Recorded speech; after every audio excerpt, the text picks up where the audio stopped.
నమస్తే, welcome to NSTV. ముందుగా వార్తల్లోని ముఖ్యాంశాలు.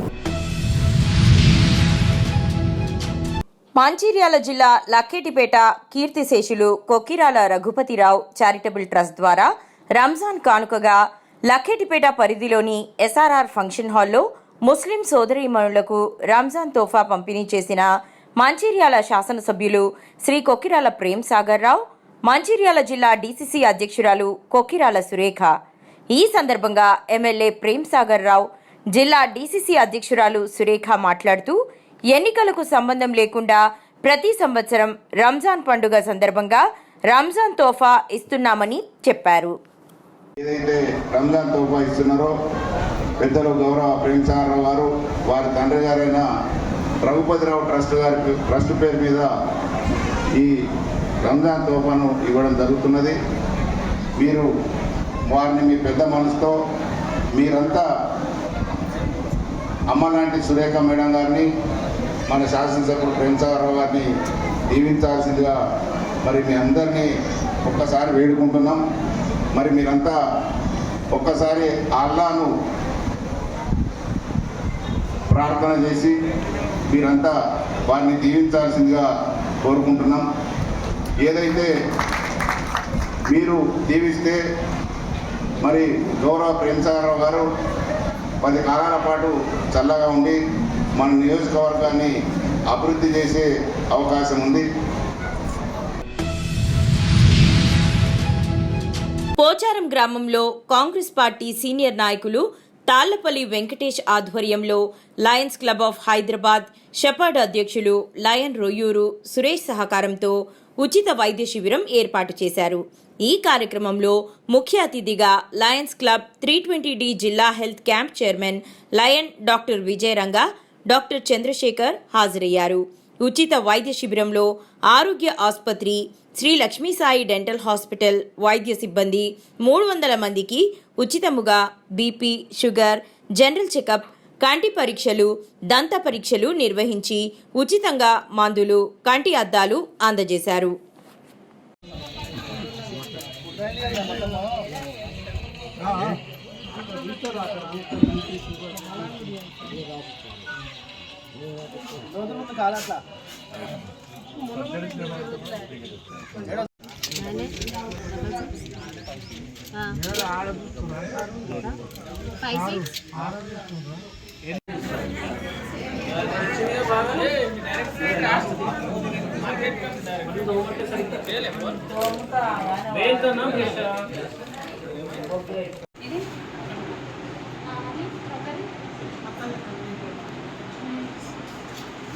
ఈరోజు Lions club of Hyderabad shepherd, అలాగే షెపర్డ్ ఫౌండేషన్ చైర్మన్ అయినటువంటి లయన్ రొయ్యూరి సురేష్ గారి ఆధ్వర్యంలో వెంకటేష్ గారు సర్పంచ్ ఇక్కడ పోచారం గ్రామం, దాదాపు ఇక్కడ 2000 పైన వైద్యులకు జనాభా, ఇక్కడ అనేక ఆరోగ్య సమస్యలు ఉన్నాయని గుర్తించి ఈరోజు మమ్మల్ని లయన్స్ క్లబ్ తరఫున రిక్వెస్ట్ చేయంగా మా బ్రదర్ లయన్ రొయ్యూరి సురేష్ గారి ఆధ్వర్యంలో ఈరోజు ఈ ప్రోగ్రాం చేశారు. దీనికి మనకు సహకరించిన ఆరోగ్య హాస్పిటల్ డాక్టర్ సతీష్ గారు, సరిత గారు, అలాగే డెంటల్ డాక్టర్ మురళి గారు, తర్వాత ఐ హాస్పిటల్ నుంచి కూడా వచ్చి ఈరోజు ఈ ప్రోగ్రాంలో పాల్గొని ఉచిత సర్వీసులు ఇస్తున్నారు. అలాగే అద్దాలు కానీ, మెడిసిన్స్ కానీ, ఇవన్నీ రాబోయే రోజుల్లో కూడా మన లయన్స్ క్లబ్ తరఫున ఏ అవసరం ఉన్నా కానీ రొయ్యూరి సురేష్ గారు కూడా అనతి కాలంలోనే ఎంజార్లో ఒక హాస్పిటల్ ప్లానింగ్ ఉంది. ఉచితంగా కంటి వైద్య శిబిరము, తర్వాత ఉచితంగా ఆపరేషన్స్ కూడా అక్కడ చేస్తారు. పర్మనెంట్ ప్రాజెక్టు, దానికి మన ఇంటర్నేషనల్ ఐడి బాబురావు గారి ఆధ్వర్యంలో ఇది లాంచ్ చేయాలని వారు టైం ఇచ్చినప్పుడు ఇది దాదాపు ఈ ప్రోగ్రాము మనకు ఒక 1-2 మంత్స్లోనే స్టార్ట్ చేయాలని ప్లానింగ్లో ఉన్నాము. అలాగే ఏ సర్వీస్ ఉన్నా కానీ రొయ్యూరి సురేష్ గారు, అలాగే గ్రోసరీస్ కానీ, పేదవారికి ఏదన్నా ఉన్నా కానీ కొన్ని కోట్ల రూపాయల సరుకులు ఉచితంగా చేశారు. జగిత్యాల జిల్లా ఇబ్రహీంపట్నం మండలం మేడిపల్లిలో ఎస్ఐ అనిల్ తన సిబ్బందితో మేడిపల్లి శివారులో వాహన తనిఖీలు నిర్వహిస్తుండగా ఓ యువకుడు పోలీసులను చూసి పారిపోయే ప్రయత్నం చేశాడు. వెంటనే అతని పట్టుకుని విచారించగా గంజాయి అమ్ముతున్నట్లు వెల్లడైంది. నిందితుడు పోగుల అజయ్ కోరుట్ల నివాసుడు 300 గ్రాముల గంజాయి, హీరో హెచ్ఎఫ్ డీలక్స్ బైక్, ఒక ఐఫోన్ స్వాధీనం చేసుకున్నారు. అజయ్ మహారాష్ట్రలోని నాందేడ్కు చెందిన మొహమ్మద్ అజార్ వద్ద నుండి గంజాయి కొనుగోలు చేసి కోరుట్ల, మెట్పల్లి పరిసర ప్రాంతాలలో విక్రయిస్తున్నట్లు పోలీసుల విచారణలో తేలింది. మాకు వచ్చిన సమాచారం మేరకు ఇబ్రాహీంపట్నం ఎస్ఐ అనిల్ తన సిబ్బందితో యుక్తంగా మేడిపల్లి శివారులో వాహనాలు తనిఖీ చేస్తుండగా ఒక వ్యక్తి మోటార్ సైకిల్పై రాగా అతడు అనుమానాస్పదంగా ఉండగా ఎస్ఐ అనిల్ తన సిబ్బందితో అతన్ని తనిఖీ చేయగా అతని బండిలో సుమారు 300 గ్రాముల గంజాయి మరియు తన వద్ద ఒక సెల్ ఫోన్ ఉండగా వెంటనే అతనిని అదుపులోనికి తీసుకొని గంజాయిని, సెల్ ఫోన్ను, బండిని 2 ప్రభుత్వ పంచులచే పంచనామా వ్రాసి స్వాధీనపరుచుకొని అతని యొక్క వివరములు గోగుల అజయ్ 23 సంవత్సరాలు, కోరుట్ల పట్టణం, తాను నిజామాబాద్ నుంచి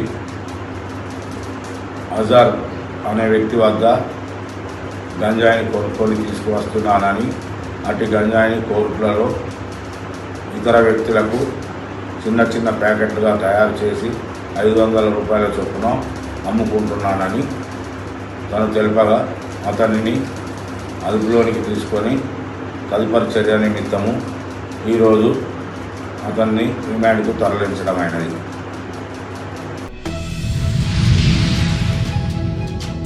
రెండు లక్షల పైన ఉన్న వారికి రుణమాఫీ చేయలేమని, ఇది కాంగ్రెస్ ప్రభుత్వ నిర్ణయమని అసెంబ్లీలో సంచలన ప్రకటన చేసిన వ్యవసాయ శాఖ మంత్రి తుమ్మల నాగేశ్వరరావు.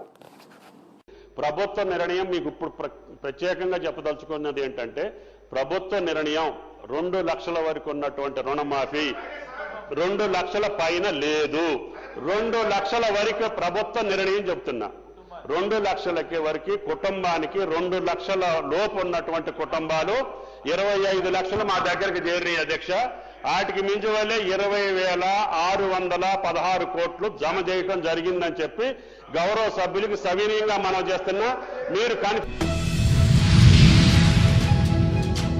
సంచలన విమర్శలు చేసిన కేంద్ర మంత్రి బండి సంజయ్, కొందరిలాగా నాకు బీజేపీ అధ్యక్ష పదవి వస్తుందని సోషల్ మీడియాలో ప్రచారం చేసుకోనని పరోక్ష విమర్శలు చేసిన బండి సంజయ్, రాష్ట్ర అధ్యక్షుడు వస్తారని చెప్పి సోషల్ మీడియాలో ప్రచారం చేసుకోను. నేను ఇప్పుడు వస్తుంది, అప్పుడు వస్తుంది, ఇప్పుడు చెప్పుకోను. నేను రావాలని కూడా కోరుకుంటాను. నేను ఎందుకంటే కేంద్ర మంత్రిగా, హోంశాఖ సహాయ మంత్రిగా అమిత్ షా గారి నేతృత్వంలో సేవ చేసే అవకాశం నాకు వచ్చింది. గతంలో రాష్ట్ర అధ్యక్షుడిగా పనిచేసి ఇక్కడ కార్యకర్తల సత్తా ఏందో మేము నిరూపించినాం. మొన్న ఎమ్మెల్సీ ఎన్నికలు కూడా కార్యకర్తల సత్తా ఏందో నిరూపించినాం.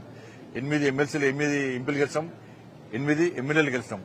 భారతీయ జనతా పార్టీ కార్యకర్తల సత్తా ఏందో నిరూపించినాం. కాబట్టి నేను అధ్యక్షుడిగా ఏందో నిరూపించుకున్నా. కాబట్టి నేను అందరి లెక్క ఏదో ఇప్పుడే వస్తుంది, అప్పుడే వస్తుంది, వచ్చింది, నన్ను కలవండి అని చెప్పి చెప్పుకునే ప్రయత్నం మా పార్టీలో జరగదు. అది అటువంటి పద్ధతి మా పార్టీలో ఉండదు. పార్టీ నిర్ణయిస్తుంది. ఇంకొకటి చెప్తున్నా, సోషల్ మీడియాలో ఎవరి పేరు వస్తుందో, ఎవరి పేరు పెట్టుకుని తప్పుడు వాళ్ళు ప్రచారం చేసుకుంటారో వాళ్ళు ఎవరి పేర్లు ఉండవు. కేంద్ర నాయకత్వం చాలా సీరియస్గా ఉంటుంది. తప్పుడు ప్రచారాలు చేసుకుంటే వాళ్ళను నాకు వస్తుందని చెప్పుకుంటే తప్పవుతుంది. పార్టీ ఒక క్రమశిక్షణ పార్టీ, సిద్ధాంతం కోసం పనిచేసే పార్టీ. ఈ పార్టీని పదవిలకు ఒక బాధ్యతకు అనుకుంటాం. జాతీయ నాయకత్వం ఏ నిర్ణయం తీసుకున్నా దానికి కట్టుబడి ఉండాల్సిన బాధ్యత, కమిట్మెంట్ తో పనిచేసేటువంటి జాతీయ భావాజాలం గల సిద్ధాంతం కోసం పనిచేసేటువంటి కమిట్మెంట్ కార్యకర్తకు ఉంటుంది. ఇది గుర్తుంచుకోవాలి అందరం కూడా. కార్యకర్తలను కన్ఫ్యూజ్ చేయొద్దు, ప్రజలను కన్ఫ్యూజ్ చేయొద్దు, తప్పవుతుంది అది. ధన్యవాదాలు. నిజామాబాద్ జిల్లా నవీపేట మండలంలో ఈ రోజు జరుగుతున్న మేకల సంత కొన్ని రోజుల కిందట వేలంపాట నిర్వహించిన అధికారులు ముందు యూత్ సభ్యులు, గ్రామ సభ్యులు అధికారులకు విన్నపించుకున్నారు. కానీ యథావిధిగా అలాగే జరుగుతున్నాయి. రోడ్డుపైన నడవడానికి ఇబ్బందిగా మారుతుంది. అధికారులు వేలం సమయంలో ఇలాంటి ఇబ్బందులు కాకుండా చూసుకుంటామని గ్రామస్తులకు, యువతకు అన్నారు. కానీ యథావిధిగా మళ్లీ అదే పరిస్థితికి చేరుకుంది. ఇప్పటికైనా అధికారులు దృష్టి సారించాలని గ్రామస్తులు, ప్రజలు కోరుతున్నారు.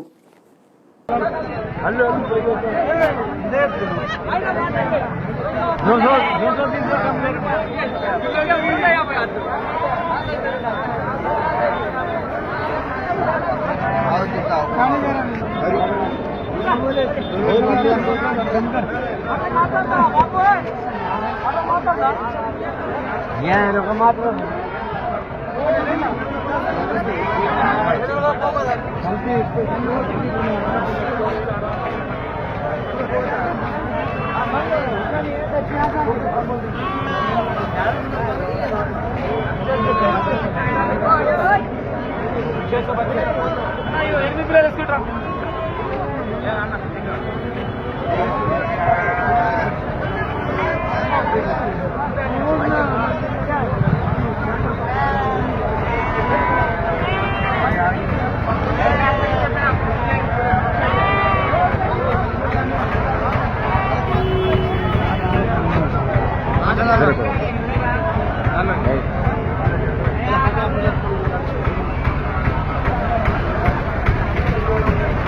కరీంనగర్ ప్రభుత్వ ప్రధాన ఆసుపత్రిలో భగత్ సింగ్ 94వ వర్ధంతి సందర్భంగా ఎస్ఎఫ్ఐ, డివైఎఫ్ఐ జిల్లా కమిటీల ఆధ్వర్యంలో రక్తదాన శిబిరం నిర్వహించారు. ఇందులో భాగంగా 20 మందికి పైగా కార్యకర్తలు రక్తదానం చేశారు.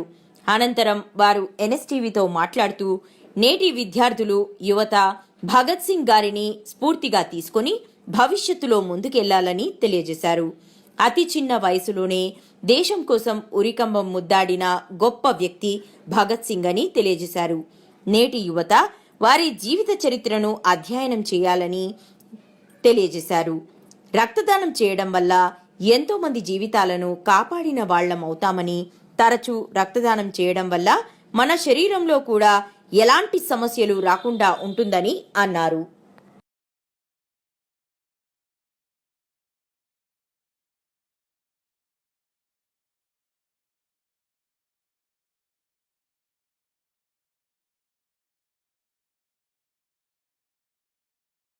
సాధిద్దాం భగత్ సింగ్ జనాశయాలను సాధిద్దాం.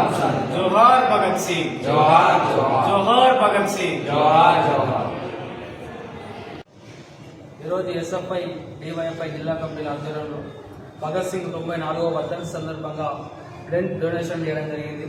దాదాపు ఈ కార్యక్రమంలో 20 మంది ఎస్ఎఫ్ఐ, డివైఎఫ్ఐ నాయకులు పాల్గొనడం జరిగింది. బ్లడ్ డొనేట్ చేయండి, ఒక లైఫ్ను, ఒక జీవితాన్ని సేవ్ చేయండి అని చెప్పేసి ఒక నినాదంతో 94వ వర్ధంతి సందర్భంగా అనేక బహుముఖ కార్యక్రమాలు ఎస్ఎఫ్ఐ, డివైఎఫ్ఐ చేయడం జరుగుతుంది. ఈరోజు చాలా మంది ప్రజలు ఈరోజు బ్లడ్ లేక, ఈరోజు యాక్సిడెంట్లు, అదేవిధంగా అనేక సందర్భంలో బ్లడ్ లేక చాలా మంది ప్రజలు చనిపోతున్న పరిస్థితి ఈ రాష్ట్ర వ్యాప్తంగా చూస్తున్నాం. కాబట్టి ఎస్ఎఫ్ఐ, డివైఎఫ్ఐగా ఇక్కడికి వెళ్ళి మేము పిలుపునివ్వడం జరుగుతుంది. ప్రతి ఒక్క యువకుడు ఈరోజు బ్లడ్ ఇచ్చి ఒక లైఫ్ను సేవ్ చేయాలని చెప్పేసి మేము కోరుకోవడం జరుగుతుంది. ఈరోజు రోజుకి ఈరోజు ఈ దేశంలో భగత్ సింగ్ ఒక జీవిత చరిత్రను ఈరోజు ముందుకు తీసుకెళ్లాలని చెప్పేసి ఈ సందర్భంగా మేము తెలియజేయడం జరుగుతుంది. ఈ రోజు దేశం కోసం ఈరోజు ప్రాణాలు పెట్టిన భగత్ సింగ్ ఈరోజు నేటి యువతకు ఆదర్శం అని చెప్పేసి ఎస్ఎఫ్ఐ డివైఎఫ్ఐగా మేము తెలియజేయడం జరుగుతుంది. భవిష్యత్తులో కూడా ఈరోజు ఎస్ఎఫ్ఐగా భగత్ సింగ్ వర్ధంతి సందర్భంగా ఈరోజు డివైఎఫ్ఐగా భవిష్యత్తులో కూడా అనేక కార్యక్రమాలు, దాంతో పాటు డ్రగ్స్ కి ఈరోజు యువత అడాక్ట్ అయ్యి వారి జీవితాలను ఈరోజు చిన్నాభిన్నం చేసుకునే పరిస్థితి దేశంలో కనబడుతుంది. కాబట్టి ఈరోజు విద్యార్థులు, యువత ఈరోజు డ్రగ్స్ ను వీడి ఈరోజు బంగారు భవిష్యత్తు లైఫ్ కు ముందుకు సాగాలని చెప్పేసి ఎస్ఎఫ్ఐగా డివైఎఫ్ఐగా మేము కోరడం జరుగుతుంది. ఈ రోజు ఈ బ్లడ్ డొనేషన్ క్యాంప్ లో దాదాపు 20 మంది విద్యార్థులు, యువకులు, ఆ ఎస్ఎఫ్ఐ డివైఎఫ్ఐ నాయకులు పాల్గొనడం జరిగింది. నా పేరు శ్రీకాంత్, ఎస్ఎఫ్ఐ జిల్లా కార్యదర్శి Karimnagar. Youth icon, the real hero Bhagat Singh 94వ వర్ధంతి సందర్భంగా ఈరోజు ఎస్ఎఫ్ఐ డివైఎఫ్ఐ జిల్లా కమిటీ ఆధ్వర్యంలో ప్రభుత్వ ప్రధాన ఆసుపత్రిలో ఈరోజు బ్లడ్ డొనేట్ క్యాంపును నిర్వహించడం జరిగింది. దాదాపు ఎస్ఎఫ్ఐ డివైఎఫ్ఐ నాయకులు ఒక 20 మంది వరకు బ్లడ్ డొనేట్ చేయడం జరిగింది. ఈ దేశ స్వాతంత్రం కోసం పోరాడినటువంటి భగత్ సింగ్ ఆశయాలను ఈ దేశంలో ఉన్నటువంటి యువత కూడా అందరూ కూడా ముందుకు తీసుకెళ్లాలనే ఉద్దేశంతో ఈ క్యాంప్ నిర్వహించడం జరుగుతుంది. అలాగే ఓ జీవితాన్ని కాపాడినట్టు అవుతుంది. ఓ జీవితాన్ని కాపాడాలంటే ఈరోజు రక్తం ఎంత అవసరమో ఈరోజు మనం చూస్తున్నటువంటి పరిస్థితి ఉంది. కాబట్టి అందరూ యువతి యువకులు స్వచ్ఛందంగా ముందుకొచ్చి బ్లడ్ డొనేట్ చేయాల్సిందిగా ఈరోజు ఎస్ఎఫ్ఐ డివైఎఫ్ఐ జిల్లా కమిటీలు కోరడం జరుగుతుంది. నరేష్ పటేల్, డివైఎఫ్ఐ జిల్లా అధ్యక్షుడు. తెలంగాణ రాష్ట్ర వ్యాప్తంగా ఎస్ఎఫ్ఐ డివైఎఫ్ఐ రాష్ట్ర కమిటీల ఆధ్వర్యంలో సే నో డ్రగ్స్ అనే కార్యక్రమాన్ని తీసుకోవడం జరిగింది. ఇందులో భాగంగా 94వ వర్ధంతి సందర్భంగా కరీంనగర్లోని ప్రభుత్వ హాస్పిటల్లో డివైఎఫ్ఐ ఎస్ఎఫ్ఐ జిల్లా కమిటీల ఆధ్వర్యంలో రక్తదానం చేయడం జరిగింది. దీని ముఖ్య ఉద్దేశం ఏంటంటే ఈరోజు భగత్ సింగ్ జీవితాన్ని స్ఫూర్తి తీసుకుని ఈరోజు యువత ముందుకు పోవాలి.